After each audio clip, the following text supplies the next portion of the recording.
ವಿಶ್ವವನ್ನೇ ನಡುಗಿಸಿರೋ corona ಮಹಾಮಾರಿ ಈಗ ಕರ್ನಾಟಕಕ್ಕೂ ಕಾಲಿಟ್ಟಿದೆ. ಇಂಥ ಸಮಯದಲ್ಲಿ ನಾವೆಲ್ಲರೂ ಜಾಗರೂಕತೆಯಿಂದ ಇರಬೇಕಾಗಿದೆ. ನಿರಂತರವಾಗಿ ಮೂಗು ಸೋರುವುದು, ತಲೆನೋವು ಕಾಣಿಸಿಕೊಳ್ಳುವುದು, ಕೆಮ್ಮು, ಜ್ವರ ಬರುವುದು, ಗಂಟಲು ನೋವು ಉಲ್ಬಣವಾಗುವುದು, ಉಸಿರಾಟದ ತೊಂದರೆ ಕಂಡುಬರುವುದು ಕೊರೋನಾ ರೋಗಲಕ್ಷಣ. ಕೊರೋನಾ ಒಬ್ಬರಿಂದ ಮತ್ತೊಬ್ಬರಿಗೆ ಹರಡುವುದರಿಂದ ಸೀನುವಿಕೆ ಮತ್ತು ಕೆಮ್ಮುವಾಗ ಕರವಸ್ತ್ರ ಬಳಸಿ ಅಥವಾ ಟಿಶ್ಯೂ ಪೇಪರ್ ಬಳಸಿ, ಜೊತೆಗೆ ದೈಹಿಕ ಸ್ಪರ್ಶ ಮತ್ತು ಹಸ್ತಲಾಘವ ಮಾಡದೇ ಇರುವುದು ಉತ್ತಮ. ಮುನ್ನೆಚ್ಚರಿಕೆಯಾಗಿ ಸೂಕ್ತ ಮಾಸ್ಕ್ಗಳನ್ನು ಧರಿಸುವುದು ಒಳಿತು. ನಮಸ್ಕಾರ, ಎಸಿಎನ್ ನ್ಯೂಸ್ಗೆ ಸ್ವಾಗತ. ನಾನು ಕಿರಣ್ ನಿಟ್ಗುಂದು. ಮುಖ್ಯಾಂಶಗಳು: ಕೊರೋನಾ ಸೋಂಕು ತಡೆಗೆ ಅನುಸರಿಸುವ ಜಾಗೃತ ಜಾಥಾ.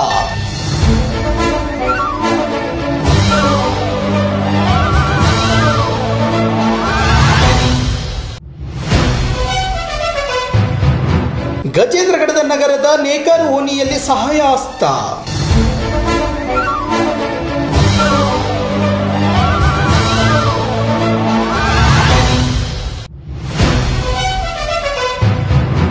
ಮಾನವೀಯತೆ ಮೆರೆದ ಗ್ರಾಮ ಪಂಚಾಯಿತಿ ಅಧ್ಯಕ್ಷ ಹಾಗೂ ಪೊಲೀಸ್ ಇಲಾಖೆ.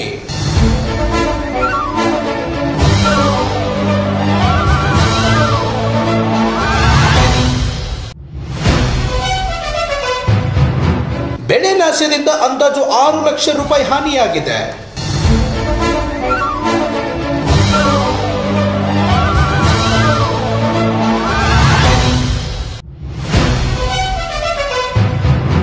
ರಾಜ್ಯದಲ್ಲಿ ಕೊರೋನಾ ಕುರಿತು ಗಮನ ಹರಿಸಲು 3 ಸಚಿವರ ಗುಂಪು ರಚನೆ.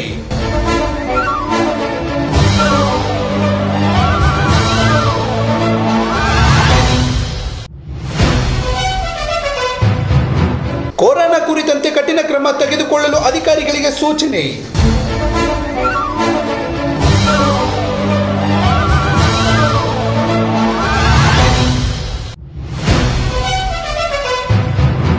ರಾಜ್ಯದಲ್ಲಿ ನಿನ್ನೆ ಹೊಸದಾಗಿ ಕೊರೋನಾ ಸೋಂಕು ಪತ್ತೆ.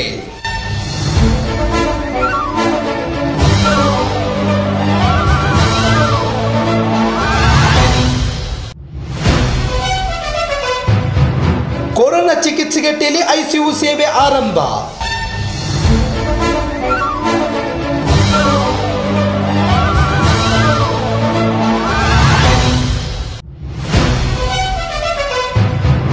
ಕೊರೋನಾ ಕುರಿತು ದೇಶದಲ್ಲಿ 3 ವಿಭಾಗಗಳಲ್ಲಿ ಜಿಲ್ಲೆಗಳ ವಿಂಗಡಣೆ.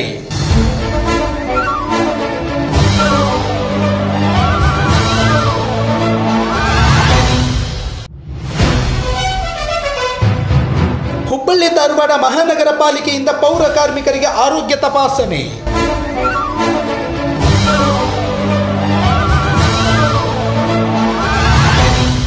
ವಾರ್ತೆಗಳ ವಿವರ.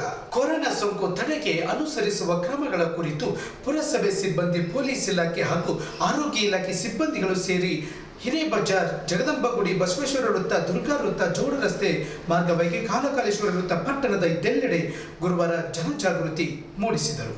ಕೊರೋನಾ ಅನ್ನೋ ಹೆಮ್ಮಾರಿ ದೇಶದಲ್ಲಿ ರಣಕೇಕೆ ಹಾಕುತ್ತಿದೆ.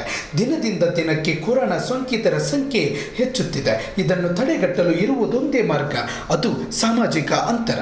ಏಕೆಂದರೆ ಕೊರೋನಾ ವೈರಸ್ ಪ್ರಮುಖವಾಗಿ ಹರಡುವುದು ಸಾರ್ವಜನಿಕ ಸಂಪರ್ಕದಿಂದ.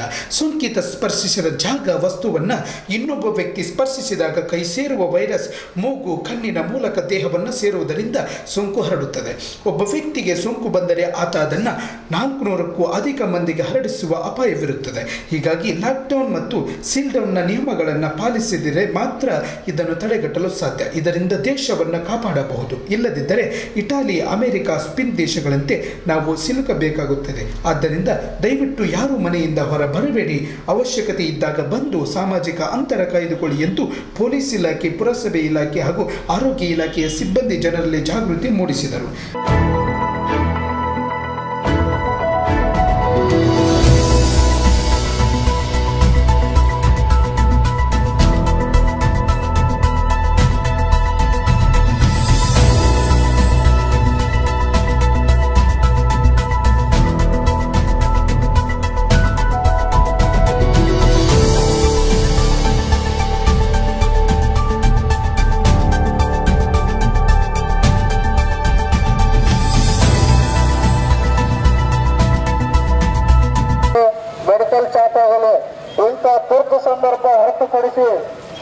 ಅಗತ್ಯವಾಗಿ ಮನೆಯಿಂದ ಹೊರಬಂದು ರಸ್ತೆಯಲ್ಲಿ ತಿರುಗಾಡಿದರು, ವಾಹನಗಳಲ್ಲಿ ಓಡಾಡಿದರು ಮತ್ತು ವಾಹನಗಳನ್ನು ಶುರು PSI ಗುರುಶಾಂತ್ ದರ್ಶಾಳ್ ಮಾತನಾಡಿ, ಕೊರೋನಾ ಭೀಕರತೆ ಅರ್ಥ ಮಾಡಿಕೊಳ್ಳಿ.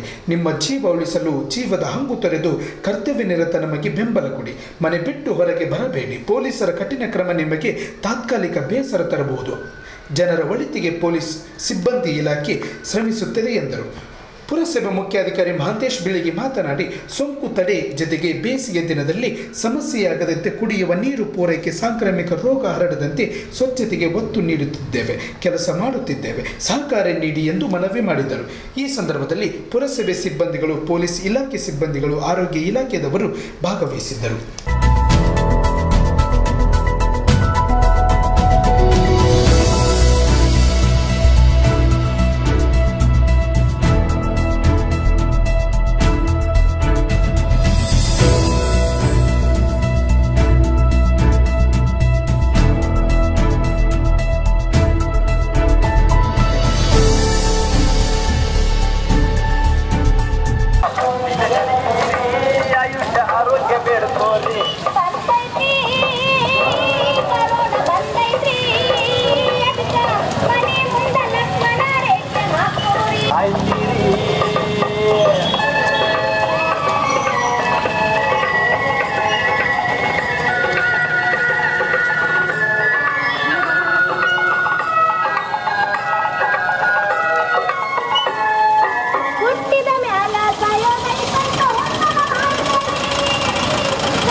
ಕಾರಣ ಗಜೇಂದ್ರಗಡ ಆದಿಶಕ್ತಿ ನೇಕಾರ ಸಂಘದಲ್ಲಿ ನೇಕಾರರಿಗೆ ದಿನಬಳಕೆ ವಸ್ತುಗಳನ್ನು ವಿತರಿಸಿದರು. ಕೊರೋನಾ ಎಂಬ ಮಹಾಮಾರಿ ಎದುರಾಗಿದ್ದು ನಮಗೆ ತುಂಬ ಹಾನಿಯಾಗಿದೆ. ಮುಂದೇನು ತಿಳಿಯದಾಗಿದೆ. ನಮ್ಮ ನೆಚ್ಚಿನ ಪ್ರಧಾನಿ ಮಂತ್ರಿಗಳ ಕರೆಗೆ ಕಳೆದ ತಿಂಗಳಿಂದ ಮಗ್ಗ ಬಂದ್ ಮಾಡಿ ಕೆಲಸವಿಲ್ಲದೆ ಮನೆಯಲ್ಲೇ ಕಾಲ ಕಳೆಯುತ್ತಿದ್ದಂತಾಗಿದೆ. ತುಂಬ ಆರ್ಥಿಕ ತೊಂದರೆ ಎದುರಾಗಿದೆ. ಉತ್ಪಾದನೆಯೂ ಇಲ್ಲ, ಮಾರಾಟವೂ ಇಲ್ಲ. ಹಾಗಾಗಿ ಸಂಕಷ್ಟ ಎದುರಿಸುವಂತಾಗಿದೆ. ಹೀಗೆ ಸಂಕಷ್ಟದಲ್ಲಿ ಇದ್ದ ಬಟ್ಟೆ ನೇಕಾರರಿಗೆ ಪವಿತ್ರ, ಮತ್ತಯ್ಯ, ಕೀರ್ತಿ, ಶೈಲಜಾ, ಕೃಷಿಕೇಶ್ ಹಾಗೂ ಚರಕ ಮತ್ತು ದೇಸಿ ಸಂಸ್ಥೆಗಳ ಸಹಾಯ 14 ದಿನ ಬಳಕೆ ವಸ್ತು, 5 ಕೆಜಿ ಜೋಳ, ಅಡುಗೆ ಎಣ್ಣೆ, 1 ಕೆಜಿ ರವೆ, 1 ಬಟ್ಟೆ ಸೋಪು, 1 ಕೊಬ್ಬರಿ ಎಣ್ಣೆ, 1 ಕೆಜಿ ತೊಗರೆ, 1 ಕೆಜಿ ಚಪಾತಿ ಹಿಟ್ಟು, 1 ಕೆಜಿ ಅವಲಕ್ಕಿ, 1 ಲುಂಗಿ ಮತ್ತು 1 ಲೀಟರ್ ಹಾಲು ವಸ್ತುವನ್ನು ಸಹಾಯಹಸ್ತ ಮಾಡಿದರು.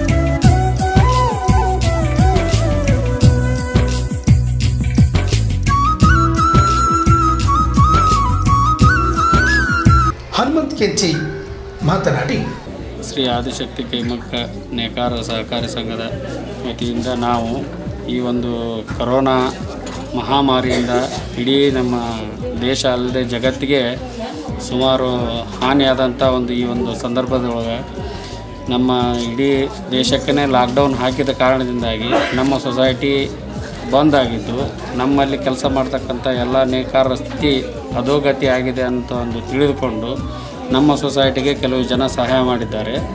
ಅದರಲ್ಲಿ ಮುಖ್ಯವಾಗಿ ಪವಿತ್ರ ಮುದ್ದಯ್ಯ ಬೆಂಗಳೂರು, ಕೀರ್ತಿ ಮೇಡಮ್ ಬೆಂಗಳೂರು, ಹಾಗೂ ಡಾಕ್ಟರ್ ಶೈಲಜಾ ಮೇಡಮ್ ನ್ಯೂಯಾರ್ಕ್ ಹಾಗೂ ಋಷಿಕೇಶ್ ಇಂಗ್ಲೆಂಡ್ ಯುರೋಪ್ದಿಂದ ಈ ಎಲ್ಲ ಮಹನೀಯರು ನಮ್ಮ ಒಂದು ಸೊಸೈಟಿಗೆ ಸಹಾಯ ಮಾಡಿದ್ದು. ಇವರ ಒಂದು ಸಹಾಯದಿಂದ ನಾವೆಲ್ಲ ನಮ್ಮ ಸೊಸೈಟಿಯಲ್ಲಿ ಕೆಲಸ ಮಾಡ್ತಕ್ಕಂಥ ಎಲ್ಲ ನೇಕಾರರಿಗೂ ನಾವು ಅವರಿಗೆ ಮೂಲಭೂತ ಸೌಕರ್ಯಗಳನ್ನು ನೀಡಬೇಕು ಅಂತ ತಿಳ್ಕೊಂಡು ನಮ್ಮ ಸೊಸೈಟಿ ವತಿಯಿಂದ ಅವರಿಗೆ ನಾವು 14 ದವಸ ಧಾನ್ಯಗಳನ್ನು ಸಹಾಯ ಮಾಡ್ತಾಯಿದ್ದೀವಿ. ಹನುಮಂತ್ ಕೆಂಚಿ, ಶ್ರೀ ಆದಿಶಕ್ತಿ ಕೈಮಗ್ಗ ನೇಕಾರರ ಸಹಕಾರಿ ಸಂಘದ ಅಧ್ಯಕ್ಷರು. ಈ ಸಂದರ್ಭದಲ್ಲಿ ವೀರಭದ್ರಪ್ಪ ಡೊಳ್ಳಿನ್, ವಿಶ್ವನಾಥ್ ಕೆಂಚಿ, ಜ್ಯೋತಿ ಜುಚ್ಚಿನಿ, ಗೋಪಾಲ್ ಕೆಂಚಿ, ಪೊಲೀಸ್ ಸಿಬ್ಬಂದಿಗಳಾದ ಸುರೇಶ್ ಮಂತ, ಶರಣಪ್ಪ ಭಜಂತ್ರಿ ಇನ್ನಿತರು ಉಪಸ್ಥಿತರಿದ್ದರು.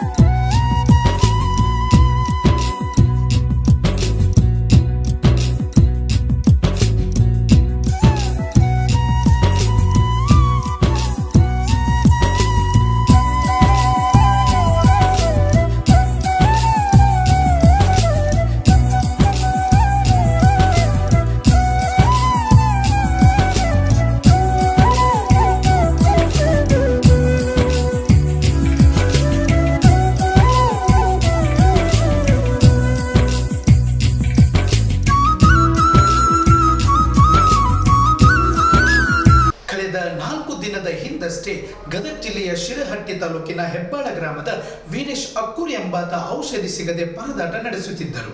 ಔಷಧಿ ಸಿಗದೆ ಕಿಡ್ನಿ ವೈಫಲ್ಯದಿಂದ ಬಳಲುತ್ತಿದ್ದಾಗ ಔಷಧಿ ಕೊಡಿಸುವಂತೆ ಮನವಿ ಮಾಡಿದ ವೀರೇಶ್ ಅಕ್ಕೂರ್ ಅವರಿಗೆ ಶಿರಹಟ್ಟಿ ಪೊಲೀಸ್ ಠಾಣೆಯ PSI ಮೂಲಕ ಮನೆಗೆ ಔಷಧಿ ಮುಟ್ಟಿಸಿದ SP ಯತೀಶ್. ಕಳೆದ 4 ದಿನದ ಹಿಂದಷ್ಟೇ ಗದಗ ಜಿಲ್ಲೆಯ ಶಿರಹಟ್ಟಿ ತಾಲೂಕಿನ ಹೆಬ್ಬಾಳ ಗ್ರಾಮದ ವೀರೇಶ್ ಅಕ್ಕೂರ್ ಎಂಬಾತ ಔಷಧಿ ಸಿಗದೆ ಪರದಾಟ ನಡೆಸುತ್ತಿದ್ದರು. ಔಷಧಿ ಸಿಗದೆ ಕಿಡ್ನಿ ವೈಫಲ್ಯದಿಂದ ಬಳಲುತ್ತಿದ್ದಾಗ ಔಷಧಿ ಕೊಡಿಸುವಂತೆ ಮನವಿ ಮಾಡಿದ ವೀರೇಶ್ ಅಕ್ಕೂರ್ ಅವರಿಗೆ ಶಿರಹಟ್ಟಿ ಪೊಲೀಸ್ ಠಾಣೆಯ PSI ಮೂಲಕ ಮನೆಗೆ ಔಷಧಿ ಮುಟ್ಟಿಸಿದ SP ಯತೀಶ್ ಅವರು. ಔಷಧಿ ಸಿಗದೆ ಕಿಡ್ನಿ ವೈಫಲ್ಯದಿಂದ ಬಳಲುತ್ತಿದ್ದಾಗ ಔಷಧಿ ಕೊಡಿಸುವಂತೆ ಮನವಿ ಮಾಡಿದ ವೀರೇಶ್ ಅವರಿಗೆ ಗದಗ್ನ SP ಯತೀಶ್ ಎನ್ನವರು ಔಷಧಿ ಮುಟ್ಟಿಸಿದ್ದಾರೆ.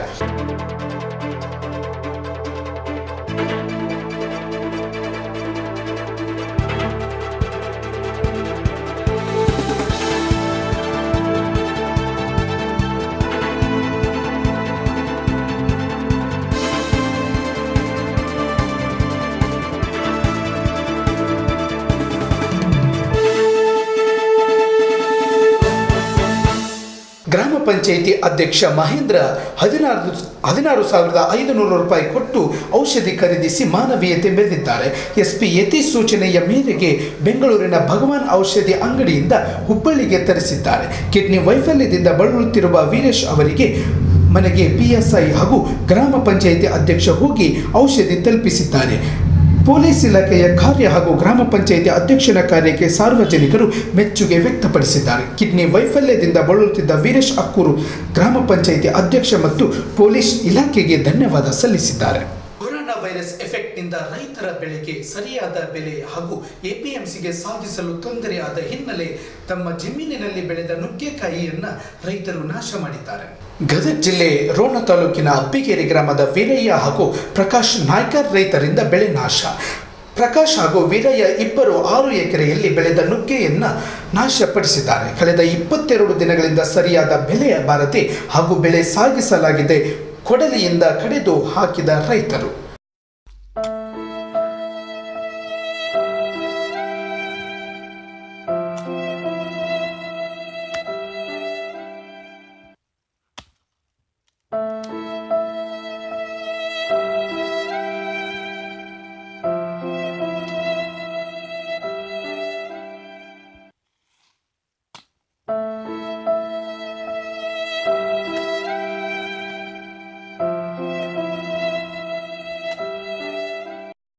ಫಸಲು ನಮ್ಮ ಭೂಮಿಯಲ್ಲಿ ಬಂದರೂ ಮಾರುಕಟ್ಟೆಯಲ್ಲಿ ಇದಕ್ಕೆ ಬೆಲೆ ಇಲ್ಲದ ಕಾರಣ ಈ ಗಿಡಗಳನ್ನು ನಾವು ನಾಶ ಮಾಡ್ತಿದ್ದೇವೆ.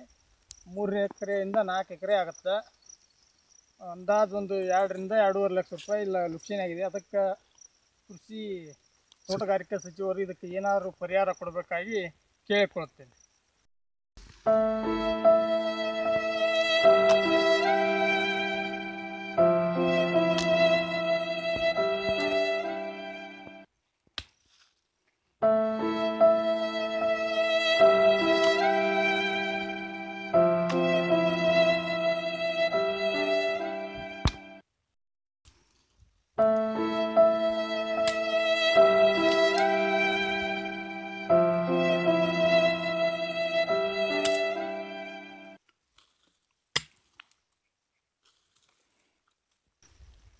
ನಾನು ಅಬ್ಬಿಗೇರಿ ಗ್ರಾಮದ ವೀರಯ್ಯ ಪೂಜಾರ. ನಾವು 3 ವರ್ಷದಿಂದ ಸತತವಾಗಿ ನುಗ್ಗಿ ಬೆಳೆಯನ್ನು ಹಾಕಿಕೊಂಡು ಬಂದಿದ್ದೇವೆ. ಇದರಿಂದ ನಮಗೆ ಮಂತ್ಯಾನ ಖರ್ಚು ಎಲ್ಲ ಹೋಗಿತ್ತು. ಈ ವರ್ಷ 21 ದಿನ ಲಾಕ್ಡೌನ್ ಆದ ಕಾರಣ ನಮ್ಮ ನುಗ್ಗಿಕಾಯನ್ನು ವ್ಯಾಪಾರ ಮಾಡಲು ಆಗುತ್ತಿಲ್ಲ. ಅದಕ್ಕಾಗಿ ನಮ್ಮ ಪರಿಸ್ಥಿತಿ ಭಾಳ ಸಮಸ್ಯೆ ಆಗೈತಿ. ಆದ ಕಾರಣ ತೋಟಗಾರಿಕೆ ಸಚಿವರು ಮತ್ತು ತೋಟಗಾರಿಕೆ ಅಧಿಕಾರಿಗಳು ಇದಕ್ಕೇನಾದರೂ ಸರ್ಕಾರದಿಂದ ಪರಿಹಾರ ಕೊಡಿಸಬೇಕಾಗಿ ವಿನಂತಿ ಬೇಡಿಕೊಳ್ಳುತ್ತೇನೆ. ಕೊರೋನಾ ಸೋಂಕು ಹಿನ್ನೆಲೆಯಲ್ಲಿ ರಾಜ್ಯಾದ್ಯಂತ ಜಾರಿಯಲ್ಲಿರುವ ಲಾಕ್ಡೌನ್ ಪರಿಣಾಮಕಾರಿ ಜಾರಿ ಹಾಗೂ ಅಗತ್ಯ ಸೇವೆಗಳಿಗೆ ತೊಂದರೆಯಾಗದಂತೆ ನೋಡಿಕೊಳ್ಳಲು ಮುಖ್ಯಮಂತ್ರಿ ಬಿಎಸ್ ಯಡಿಯೂರಪ್ಪ ಅವರು ನಿನ್ನೆ 3 ಸಚಿವರ ಗುಂಪು ರಚಿಸಿದ್ದಾರೆ. ಉಪಮುಖ್ಯಮಂತ್ರಿ ಡಾಕ್ಟರ್ ಸಿಎನ್ ಅಶ್ವತ್ಥನಾರಾಯಣ, ಕಂದಾಯ ಸಚಿವ ಆರ್ ಅಶೋಕ ಹಾಗೂ ಪ್ರಾಥಮಿಕ ಮತ್ತು ಪ್ರೌಢಶಿಕ್ಷಣ ಸಚಿವ ಸುರೇಶ್ ಕುಮಾರ್ 3 ಸಚಿವರ ಗುಂಪಿನ ನೇತೃತ್ವ ವಹಿಸಿಕೊಂಡಿದ್ದಾರೆ. ಅಗತ್ಯ ವಸ್ತುಗಳ ಸರಬರಾಜು, ಕೃಷಿ ಮತ್ತು ತೋಟಗಾರಿಕೆ ವಸ್ತುಗಳ ಸರಬರಾಜಿನಲ್ಲಿ ವ್ಯತ್ಯಯವಾಗದಂತೆ ನೋಡಿಕೊಳ್ಳಲು ಉಪಮುಖ್ಯಮಂತ್ರಿ ನೇತೃತ್ವದಲ್ಲಿ ಸಚಿವರ ಗುಂಪು ರಚಿಸಿದ್ದು, ಈ ಗುಂಪಿನಲ್ಲಿ ಸಹಕಾರ ಸಚಿವ ಎಸ್ಟಿ ಸೋಮಶೇಖರ್, ತೋಟಗಾರಿಕೆ ಸಚಿವ ಕೆ ನಾರಾಯಣಗೌಡ, ಆಹಾರ ಮತ್ತು ನಾಗರಿಕ ಸರಬರಾಜು ಗೋಪಾಲಯ್ಯ, ಕೃಷಿ ಸಚಿವ ಬಿಸಿ ಪಾಟೀಲ್ ಇರಲಿದ್ದಾರೆ. ಕಂದಾಯ ಸಚಿವ ಆರ್ ಅಶೋಕ ನೇತೃತ್ವದ ಗುಂಪು ಬೆಂಗಳೂರಿನಲ್ಲಿ ಪಡಿತರ ವ್ಯವಸ್ಥೆಯಲ್ಲಿ ಲೋಪವಾಗದಂತೆ ಜವಾಬ್ದಾರಿ ವಹಿಸಿಕೊಂಡಿದೆ. ಸಚಿವ ಗೋಪಾಲಯ್ಯ ಸೇರಿದಂತೆ ಹಲವು ಸಚಿವರು ಅವರ ನೆರವಿಗೆ ನಿಲ್ಲಲಿದ್ದಾರೆ. ಬೆಂಗಳೂರಿನಲ್ಲಿ ಪಡಿತರ ಚೀಟಿ ಇಲ್ಲದ 2.5 ಲಕ್ಷ ಮಂದಿಗೆ ಉಚಿತ ಆಹಾರ ಧಾನ್ಯ ವಿತರಿಸುವ ಜವಾಬ್ದಾರಿಯನ್ನು ಸಚಿವ ಅಶೋಕ ನೇತೃತ್ವದ ಗುಂಪಿಗೆ ವಹಿಸಲಾಗಿದೆ. ಸಚಿವ ಸುರೇಶ್ ಕುಮಾರ್ ನೇತೃತ್ವದ ಮತ್ತೊಂದು ಗುಂಪಿನಲ್ಲಿ ಕಾರ್ಮಿಕ ಸಚಿವ ಶಿವರಾಂ ಹೆಬ್ಬಾರ್ ಮತ್ತಿತರರಿದ್ದು, ಈ ಗುಂಪು 1,30,000 ವಲಸೆ ಕಾರ್ಮಿಕರಿಗೆ ರಾಜ್ಯದಲ್ಲಿ ತೆರೆದಿರುವ 1,192 ಪರಿಹಾರ ಕೇಂದ್ರಗಳ ಉಸ್ತುವಾರಿ ನೋಡಿಕೊಳ್ಳಲಿವೆ. ವೈರಸ್ ಹಬ್ಬೋದು ಹೇಗೆ? ಇನ್ನು ಈ ಕೊರೋನಾ ಹಬ್ಬೋದು ಹೇಗೆ ಅಂತ ನೋಡೋದಾದ್ರೆ, ಸಾಮಾನ್ಯವಾಗಿ ಕೊರೋನಾ ವೈರಸ್ ಒಬ್ಬ ಮನುಷ್ಯನಿಂದ ಮತ್ತೊಬ್ಬನಿಗೆ ಹಬ್ಬುತ್ತೆ. ಸೀನು ಮತ್ತು ಕೆಮ್ಮಿನ ಗಾಳಿಯಿಂದಲೂ ಹಬ್ಬುತ್ತೆ. ತುಂಬಾ ಹತ್ರ ದೈಹಿಕ ಸಂಪರ್ಕದಿಂದ, ಉದಾಹರಣೆಗೆ ಸ್ಪರ್ಶ ಮತ್ತು ಹಸ್ತಲಾಘವ ಜೊತೆಗೆ ವೈರಸ್ ಇರುವ ವಸ್ತುವನ್ನ ಮುಟ್ಟೋದು. ಇದರ ಬಳಿಕ ಬಾಯಿ, ಮೂಗು ಅಥವಾ ಕಣ್ಣುಗಳನ್ನ ಕೈ ತೊಳೆಯದೆ ಮುಟ್ಟಿದ್ರೆ, ಅಪರೂಪದಲ್ಲಿ ಮಲದ ಮೂಲಕ ಮತ್ತು ಸೋಂಕಿರುವ ಪ್ರಾಣಿಗಳಿಂದ ಹಬ್ಬುತ್ತೆ ಈ ಕೊರೋನಾ. ಕೊರೋನಾ ವೈರಸ್ ಸೋಂಕಿನ ಲಕ್ಷಣಗಳೇನು? ಕೊರೋನಾ ವೈರಸ್ ಯಾವ ರೀತಿಯದ್ದು ಮತ್ತು ಸೋಂಕು ಎಷ್ಟು ಗಂಭೀರವಾಗಿದೆ ಅನ್ನೋದರ ಮೇಲೆ ಇದರ ಲಕ್ಷಣವು ಅವಲಂಬಿತವಾಗಿದೆ. ಶೀತದಂಥ ಶ್ವಾಸಕೋಶದ ಮೇಲ್ಭಾಗದ ಸೋಂಕಿಗೆ ಒಳಗಾದ್ರೆ ನಿಮ್ಮಲ್ಲಿ ಕೆಮ್ಮು, ತಲೆನೋವು, ಜ್ವರ, ಸೀನೋದು, ಉಸಿರಾಟದ ಸಮಸ್ಯೆ, ವಾಂತಿ ಮತ್ತು ಬೇಧಿ, ನಿಮೋನಿಯಾ ಹಾಗೂ ಕಿಡ್ನಿ ವೈಫಲ್ಯ, ಮೂಗು ಸೋರುವುದು, ಗಂಟು ನೋವು, ಸಂಪೂರ್ಣವಾಗಿ ಅನಾರೋಗ್ಯ, ಈ ರೀತಿಯ ಕೆಲವು ಲಕ್ಷಣಗಳು ಕಾಣಿಸಿಕೊಳ್ಳುವುದಂತೆ. ಕೊರೋನಾ ವೈರಸ್ ಪತ್ತೆ ಮಾಡೋದು ಹೇಗೆ? ಕೊರೋನಾ ವೈರಸ್ ಪತ್ತೆ ಮಾಡಲು ವೈದ್ಯರು ವೈದ್ಯಕೀಯ ಇತಿಹಾಸ ತಿಳಿಯುವರು, ದೈಹಿಕ ಪರೀಕ್ಷೆ ಮಾಡುವರು, ರಕ್ತ ಪರೀಕ್ಷೆ ಮಾಡಬಹುದು, ಕಫ, ಗಂಟಲಿನ ಸ್ಟಾಬ್ನ ಮಾದರಿ, ಇತರೆ ಉಸಿರಾಟದ ಪರೀಕ್ಷೆ ಮಾಡಿಸಬಹುದು. ಕೊರೋನಾ ವೈರಸ್ಗೆ ಚಿಕಿತ್ಸೆಗಳು ಯಾವುದು? ಕೊರೋನಾ ವೈರಸ್ ಸೋಂಕಿಗೆ ಯಾವುದೇ ರೀತಿಯ ನಿರ್ದಿಷ್ಟ ಚಿಕಿತ್ಸೆಗಳಿಲ್ಲ. ಕೆಲವು ಜನರು ಅವರಾಗಿಯೇ ಚೇತರಿಸಿಕೊಳ್ಳುವರು, ಆದರೆ ಅದರ ಲಕ್ಷಣಗಳನ್ನು ಈ ರೀತಿಯಾಗಿ ಕಡಿಮೆ ಮಾಡಬಹುದು. ನೋವು, ಜ್ವರ ಮತ್ತು ಕೆಮ್ಮಿಗೆ ಮಾತ್ರೆ ತೆಗೆದುಕೊಳ್ಳೋದು. ಮಕ್ಕಳಿಗೆ ಆಸ್ಪಿರಿನ್ ಕೊಡಬೇಡಿ. 4 ವರ್ಷಕ್ಕಿಂತ ಕಡಿಮೆ ವಯಸ್ಸಿನ ಮಕ್ಕಳಿಗೆ ಕೆಮ್ಮಿನ ಔಷಧಿ ನೀಡಬೇಡಿ. ಕೆಮ್ಮು ಮತ್ತು ಗಂಟಲು ನೋವು ಕಡಿಮೆ ಮಾಡಲು ಬಿಸಿ ನೀರಿನ ಸ್ನಾನ ಮಾಡೋದು ಒಳ್ಳೆಯದು. ಸಾಕಷ್ಟು ವಿಶ್ರಾಂತಿ ಪಡೆಯಿರಿ. ನೀರಿನಾಂಶ ಹೆಚ್ಚು ಸೇವಿಸಿ ಕೊರೋನಾದಿಂದ ಬಚಾವಾಗಬಹುದು. Corona virus ತಡೆಯಬಹುದೇಗೆ?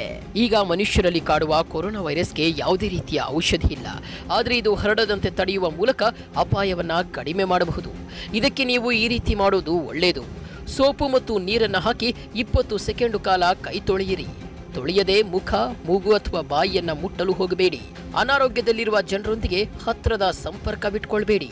ಪದೇ ಪದೇ ಮುಟ್ಟುತ್ತಲಿರುವ ಜಾಗವನ್ನ ಆಗಾಗ ಚೆನ್ನಾಗಿ ಸ್ವಚ್ಛ ಮಾಡಿಟ್ಟುಕೊಳ್ಳಿ. ಕೆಮ್ಮು ಮತ್ತು ಸೀನು ಬಂದ ವೇಳೆ ಟಿಶ್ಯೂ ಅಡ್ಡ ಹಿಡಿಯಿರಿ. ಇದರ ಬಳಿಕ ಟಿಶ್ಯೂ ಬಿಸಾಕಿ ಕೈಗಳನ್ನು ತೊಳೆಯಿರಿ. ಅನಾರೋಗ್ಯವಿದ್ರೆ ಮನೆಯಲ್ಲೇ ಉಳಿಯಿರಿ. ಜೊತೆಗೆ ಸೋಂಕಿತರಿಂದ ಸಾಧ್ಯವಾದಷ್ಟು ದೂರ ಇರೋದು ಒಳಿತು. ಹಾಗೆ ಮಾಸ್ಕ್ ಬಳಕೆ ಮಾಡೋದು, ಮಾಂಸ ಮತ್ತು ಮೊಟ್ಟೆಯನ್ನ ಚೆನ್ನಾಗಿ ಬೇಯಿಸಬೇಕು. ಮೇಲಿನ ಲಕ್ಷಣಗಳು ಕಂಡು ಬಂದ್ರೆ ಕೂಡಲೇ ವೈದ್ಯರನ್ನ ಸಂಪರ್ಕಿಸಿ, ಒಳ್ಳೆಯದು. ವಿರಾಮದ ನಂತರ ಮತ್ತೆ ವಾರ್ತೆಗಳಿಗೆ ಸ್ವಾಗತ. ಇಲ್ಲಿ ಘೋಷಿಸಲಾಗಿರುವ 8 ಹಾಟ್ಸ್ಪಾಟ್ ಜಿಲ್ಲೆಗಳಲ್ಲಿ ಕಠಿಣ ಕ್ರಮ ತೆಗೆದುಕೊಳ್ಳಲು ಅಧಿಕಾರಿಗಳಿಗೆ ಸೂಚಿಸಲಾಗಿದೆ ಎಂದು ಗೃಹ ಸಚಿವ ಬಸವರಾಜ ಬೊಮ್ಮಾಯಿ ತಿಳಿಸಿದ್ದಾರೆ. ಮುಖ್ಯಮಂತ್ರಿ ಅವರ ಸೂಚನೆಯಂತೆ ಹಾಟ್ಸ್ಪಾಟ್ ಜಿಲ್ಲೆಗಳ ಬಗ್ಗೆ ಮೇಲುಸ್ತುವಾರಿ ನೋಡಲಾಗುತ್ತಿದ್ದು, ಈ ಜಿಲ್ಲೆಗಳಿಗೆ ಹಿರಿಯ ಐಎಎಸ್ ಅಧಿಕಾರಿಗಳನ್ನು ನೇಮಿಸಲಾಗಿದೆ. ಇಲ್ಲಿ ವಿಶೇಷ ಗಮನ ಹರಿಸಲಾಗುತ್ತಿದ್ದು, ಕೆಲವೇ ದಿನಗಳಲ್ಲಿ ಹಾಟ್ಸ್ಪಾಟ್ ಪಟ್ಟಿ ಕಡಿಮೆಯಾಗುವಂತೆ ಕ್ರಮ ವಹಿಸಲಾಗುವುದು ಎಂದು ಹೇಳಿದರು. ಸೂಕ್ಷ್ಮ ಪ್ರದೇಶಗಳಲ್ಲಿ ಸ್ವಚ್ಛತೆ ಕಾಪಾಡುವುದರ ಜೊತೆಗೆ ಹೆಚ್ಚಿನ ನಿಗಾ ವಹಿಸಲಾಗುತ್ತಿದೆ. ರಂಜಾನ್ ಹಬ್ಬದಲ್ಲಿ ಸಾಮೂಹಿಕವಾಗಿ ಸೇರುವುದಿಲ್ಲ ಎಂದು ಕೂಡ ಮುಸ್ಲಿಂ ಮುಖಂಡರ ಜೊತೆಗಿನ ಚರ್ಚೆ ವೇಳೆ ಅವರು ಭರವಸೆ ನೀಡಿದ್ದಾರೆ. ಪೊಲೀಸರಿಗೆ ಎಲ್ಲ ರೀತಿಯ ರಕ್ಷಣೆ ನೀಡಲಾಗುವುದು. ಅವರು ಕೂಡ ತಮ್ಮ ಆರೋಗ್ಯ ಕಾಪಾಡಿಕೊಳ್ಳುವಂತೆ ತಿಳಿಸಲಾಗಿದೆ ಎಂದು ಹೇಳಿದರು. ದಿನದಿಂದ ದಿನಕ್ಕೆ ಏರುತ್ತಿರುವ ಸೋಂಕಿತರ ಸಂಖ್ಯೆ ರಾಜ್ಯದಲ್ಲಿ ನಿನ್ನೆ ಹೊಸದಾಗಿ ಕೊರೋನಾ ಸೋಂಕು ಪತ್ತೆಯಾಗಿದ್ದು ಸೋಂಕಿತರ ಸಂಖ್ಯೆ 300ರ ಗಡಿ ದಾಟಿದೆ. ಈ ಪೈಕಿ ಮೈಸೂರಿನಲ್ಲಿ 10, ವಿಜಯಪುರದಲ್ಲಿ 3, ಬೆಂಗಳೂರು ಗ್ರಾಮಾಂತರ 1, ಬಾಗಲಕೋಟೆ 2, ಬೆಳಗಾವಿ 1, ಕಲಬುರಗಿ 1 ಪ್ರಕರಣಗಳು ದೃಢಪಟ್ಟಿವೆ. ರಾಜ್ಯದಲ್ಲಿ ಇದುವರೆಗೂ 13 ಮಂದಿ ಮೃತಪಟ್ಟಿದ್ದು 80 ಮಂದಿ ಚಿಕಿತ್ಸೆ ಪಡೆದು ಗುಣಮುಖರಾಗಿದ್ದಾರೆ. ಉಳಿದ 187 ಮಂದಿಗೆ ಚಿಕಿತ್ಸೆ ಮುಂದುವರೆದಿದೆ ಎಂದು ಆರೋಗ್ಯ ಮತ್ತು ಕುಟುಂಬ ಕಲ್ಯಾಣ ಇಲಾಖೆ ಪ್ರಕಟಣೆ ತಿಳಿಸಿದೆ. ಬೆಂಗಳೂರು ನಗರದಲ್ಲಿ 71, ಮೈಸೂರಿನಲ್ಲಿ 58, ಬೆಳಗಾವಿಯಲ್ಲಿ 19, ಕಲಬುರಗಿಯಲ್ಲಿ 17, ಬಾಗಲಕೋಟೆಯಲ್ಲಿ 14, ಬೀದರ್ ಹಾಗೂ ಚಿಕ್ಕಬಳ್ಳಾಪುರದಲ್ಲಿ ತಲಾ 13, ಬೆಂಗಳೂರು ಗ್ರಾಮಾಂತರ 12, ದಕ್ಷಿಣ ಕನ್ನಡ, ಉತ್ತರ ಕನ್ನಡ ತಲಾ 11, ವಿಜಯಪುರ 10, ಮಂಡ್ಯ 8, ಬಳ್ಳಾರಿ ಹಾಗೂ ಧಾರವಾಡದಲ್ಲಿ ತಲಾ 6 ಪ್ರಕರಣಗಳು ಸೇರಿದಂತೆ ಒಟ್ಟಾರೆ 279 ಪ್ರಕರಣಗಳು ರಾಜ್ಯದಲ್ಲಿ ದಾಖಲಾಗಿವೆ. ಈ ಮಧ್ಯೆ ರಾಜ್ಯದಲ್ಲಿ 8 ಹಾಟ್ಸ್ಪಾಟ್ ಜಿಲ್ಲೆಗಳು ಸೇರಿದಂತೆ ದೇಶದಲ್ಲಿ 170 ಹಾಟ್ಸ್ಪಾಟ್ಗಳನ್ನು ಗುರುತಿಸಲಾಗಿದೆ.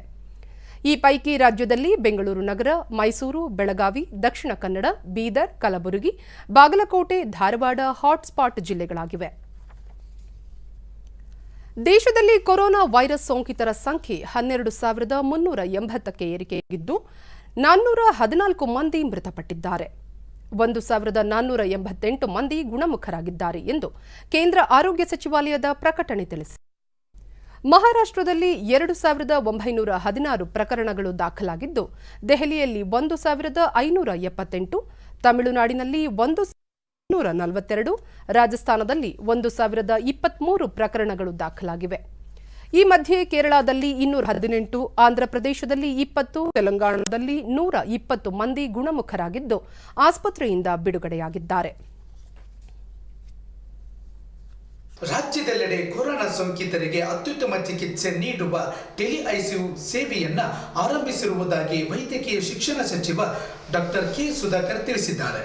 ದೇಶದಲ್ಲಿ ಮೊದಲ ಬಾರಿಗೆ ಇಂತಹ ಟೆಲಿ ಐಸಿಯು ಸೇವೆಯನ್ನು ಆರಂಭಿಸಿದ್ದು ಅತ್ಯಾಧುನಿಕ ತಂತ್ರಜ್ಞಾನ ಬಳಸಿ ತಜ್ಞ ವೈದ್ಯರು ಸೋಂಕಿತರಿಗೆ ಉತ್ತಮ ಚಿಕಿತ್ಸೆ ನೀಡಲಿದ್ದು ಸಂಪೂರ್ಣ ಗುಣಮುಖರಾಗುವವರೆಗೂ ನಿಗಾ ವಹಿಸಲಾಗುವುದು ಎಂದು ತಿಳಿಸಿದ್ದಾರೆ.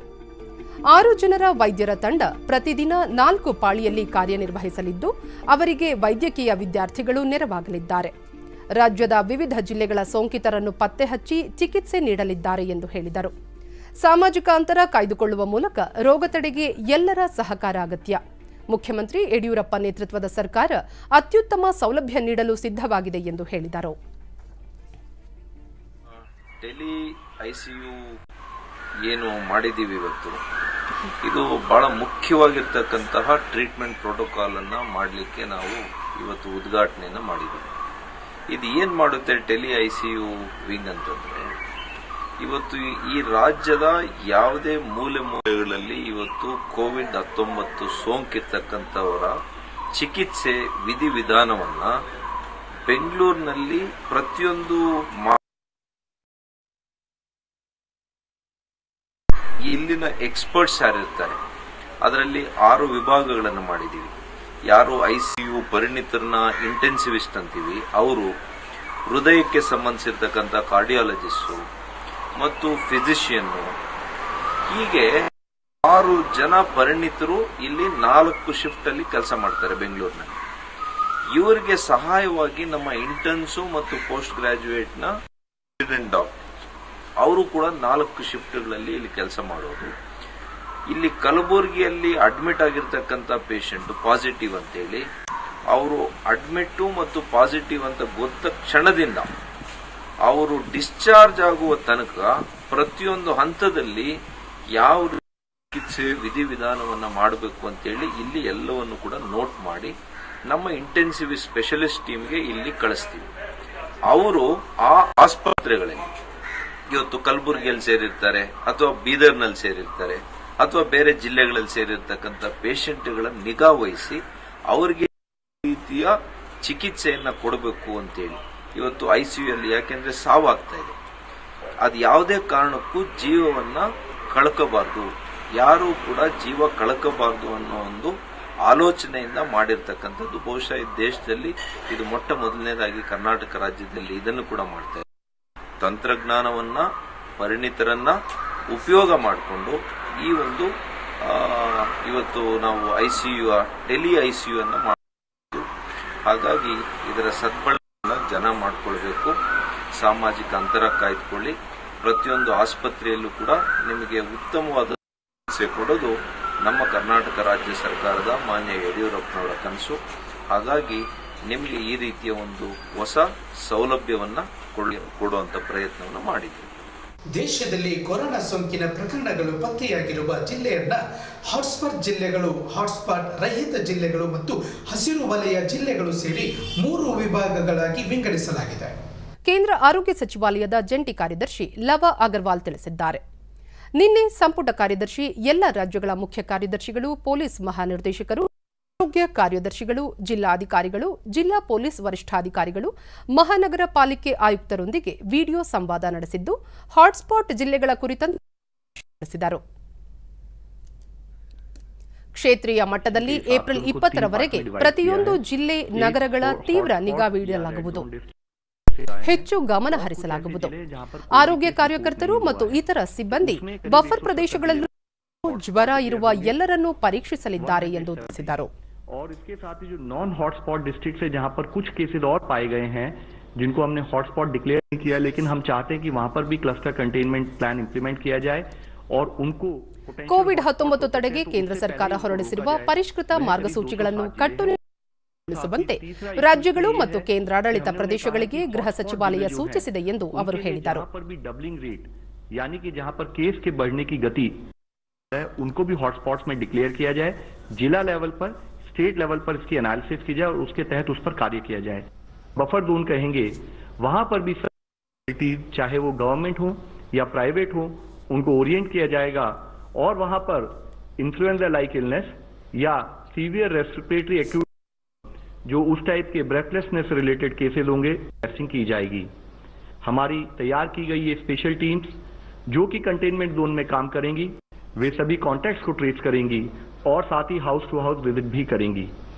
इस टीम्स में हेल्थ स्टाफ के अलावा local revenue staff, local corporation staff और साथ ही जो हमारे वॉलंटियर्स हैं जैसे कि रेड क्रॉस, NSS, नेहरू युवा केंद्र, उन सब वॉलंटियर्स का भी इस्तेमाल किया जाएगा.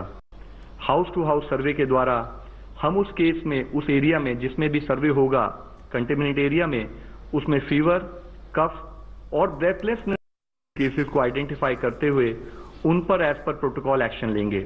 उसमें एक चीज का पता चला कि ಭಾರತೀಯ ವೈದ್ಯಕೀಯ ಸಂಶೋಧನಾ ಮಂಡಳಿಯ ಆರ್ ಗಂಗಾಖೇಡ್ಕರ್, ಚೀನಾದಲ್ಲಿ ಮೊದಲು ಕಾಣಿಸಿಕೊಂಡಿರುವ ಕೊರೋನಾ ವೈರಾಣು ಬಾವಲಿಗಳಿಂದ ಉಗಮವಾಗಿರುವ ಸಾಧ್ಯತೆ ಇದೆ.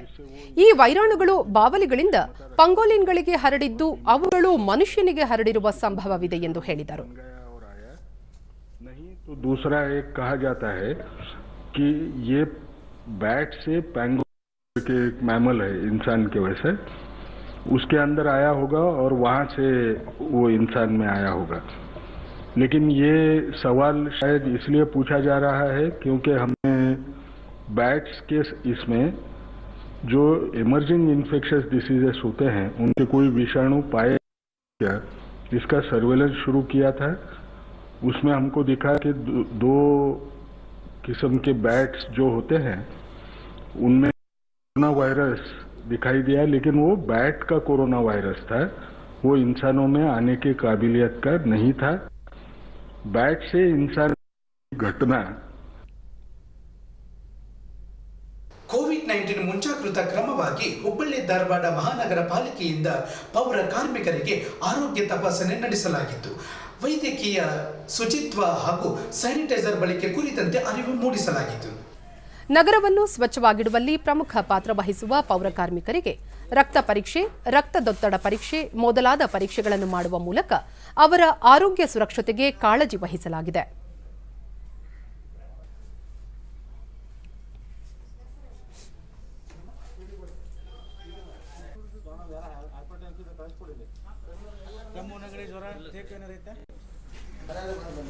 ಶುಗರ್ ಬರ್ರಿ ಹೊರಗೆ ಈ ಕಡೆ ಬರ್ರಿ. ಡಿಡಿ ನ್ಯೂಸ್ನೊಂದಿಗೆ ಪಾಲಿಕೆ ವೈದ್ಯಾಧಿಕಾರಿ ಡಾಕ್ಟರ್ ಪ್ರಭು ಬಿರಾದಾರ, ಪಾಲಿಕೆಯಲ್ಲಿ ಸುಮಾರು 2500 ಪೌರ ಕಾರ್ಮಿಕರು ಕರ್ತವ್ಯ ನಿರ್ವಹಿಸುತ್ತಿದ್ದು ಎಲ್ಲರಿಗೂ ಆರೋಗ್ಯ ತಪಾಸಣೆ ಮಾಡಿಸಲಾಗುತ್ತಿದೆ. ಶುಚಿತ್ವ ಕಾಪಾಡಿಕೊಳ್ಳುವಂತೆ ಜಾಗೃತಿ ಮೂಡಿಸಲಾಗುತ್ತಿದೆ ಎಂದು ತಿಳಿಸಿದರು. ಈಗ ಮತ್ತೊಮ್ಮೆ ಮುಖ್ಯಾಂಶಗಳು. ಕೊರೋನಾ ಸೋಂಕು ತಡೆಗೆ ಅನುಸರಿಸುವ ಜಾಗೃತ ಜಾಥಾ.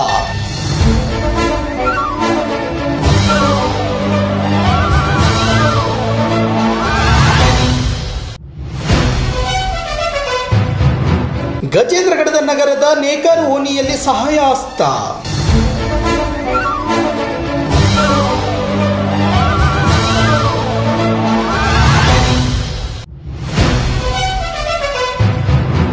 ಮಾನವೀಯತೆ ಮೆರೆದ ಗ್ರಾಮ ಪಂಚಾಯಿತಿ ಅಧ್ಯಕ್ಷ ಹಾಗೂ ಪೊಲೀಸ್ ಇಲಾಖೆ.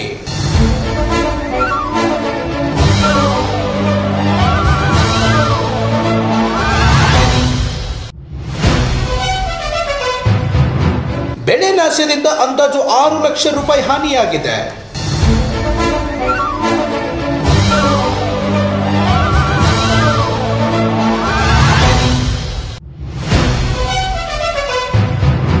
ರಾಜ್ಯದಲ್ಲಿ ಕೊರೋನಾ ಕುರಿತು ಗಮನ ಹರಿಸಲು 3 ಸಚಿವರ ಗುಂಪು ರಚನೆ.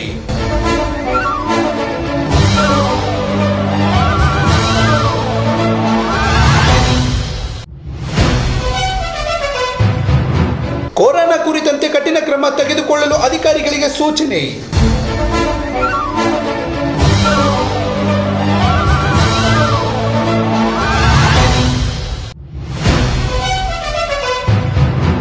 ರಾಜ್ಯದಲ್ಲಿ ನಿನ್ನೆ ಹೊಸದಾಗಿ ಕೊರೋನಾ ಸೋಂಕು ಪತ್ತೆ.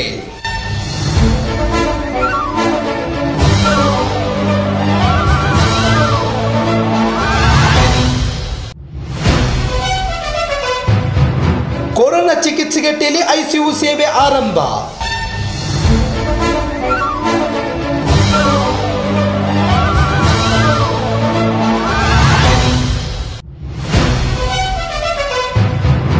ಕೊರೋನಾ ಕುರಿತು ದೇಶದಲ್ಲಿ 3 ವಿಭಾಗಗಳಲ್ಲಿ ಜಿಲ್ಲೆಗಳ ವಿಂಗಡಣೆ.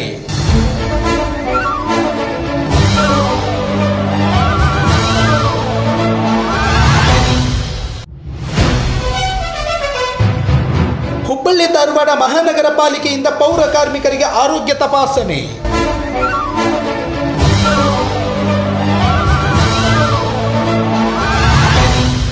ಇವೆಷ್ಟು ದಿನ ಸುದ್ದಿಗಳು. ವಾರ್ತೆಗಾಗಿ ವೀಕ್ಷಿಸಿ ಎಸ್ಎನ್ ನ್ಯೂಸ್. ವಂದನೆಗಳು.